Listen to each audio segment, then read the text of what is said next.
They say time waits for no one. Yet, have you noticed? The most successful people, Elon Musk, Oprah Winfrey, even Steve Jobs, often spoke about time not as a tool, but as a fear. Why would people who seem to have it all fear something we all live with? What if I told you the real race in life isn't T against others, it is against time itself, and it is a race you can to win? Stay with us till the end of this story, because today we'll uncover why slowing down might be the most powerful way to move forward. Meet Arav, a 27-year-old graphic designer living in a small hillside village in Himachal. He had big dreams to start his own design studio, travel the world and make it before 30. But lately his heart was heavy. Every day felt like a ticking clock. He'd wake up at 5 a.m., race through tasks and still feel like he was falling behind.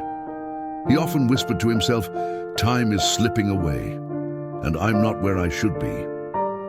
One morning, Arav met Master Dev, an old monk who tended a quiet garden by the river.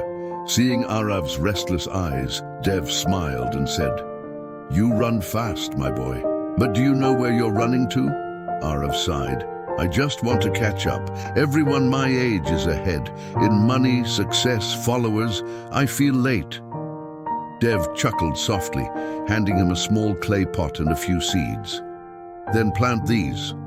When the first flower blooms, come back to me. Until then, don't rush." Confused, Arav nodded. It sounded simple enough, but as he'd soon learn, it wasn't about the plant at all. Arav planted the seeds beside his window. The next morning, nothing.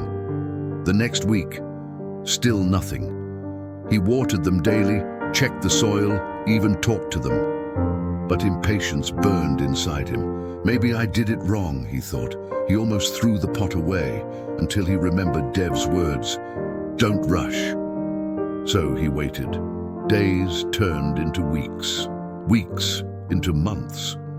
In that time, something unexpected happened. He started noticing the world around him again. He watched the mist roll down the mountains each morning. He painted sunsets instead of rushing through designs. He began enjoying the silence of tea, slowly brewing. Without realizing it, his art changed too. More depth, more feeling. Clients started noticing. They said, "Your work feels alive." And one day, after 92 days, a tiny sprout appeared in the pot. He smiled, not because it grew, but because he finally understood. Growth doesn't happen in the rush. It happens in the waiting.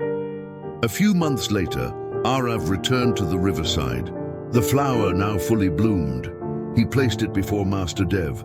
"Master," he said quietly, "I used to think I was losing time, but I see now time was never the enemy." Dev nodded. "Time is a river, Arav. You can't chase it. You can only flow with it. The moment you stop fighting, you begin to live." From that day, Arav worked slower but wiser. He no longer checked the clock every hour. He replaced deadlines with lifelines. He learned that success isn't T about how fast you grow. It's S about how deeply you root. And every morning, when he saw that flower, he whispered, "I'm not racing time anymore. I'm walking with it." So what did Arav's story teach us? That patience isn't waiting for things to happen. It is trusting the unseen process of growth. Remember this.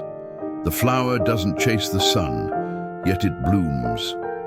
Maybe you too are in your growing season, unseen, uncelebrated, unfinished. But that doesn't mean you're behind. It just means your time is still unfolding.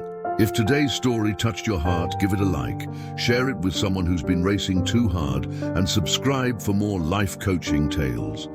Next week, we'll explore another truth. Why letting go is the most powerful way to win.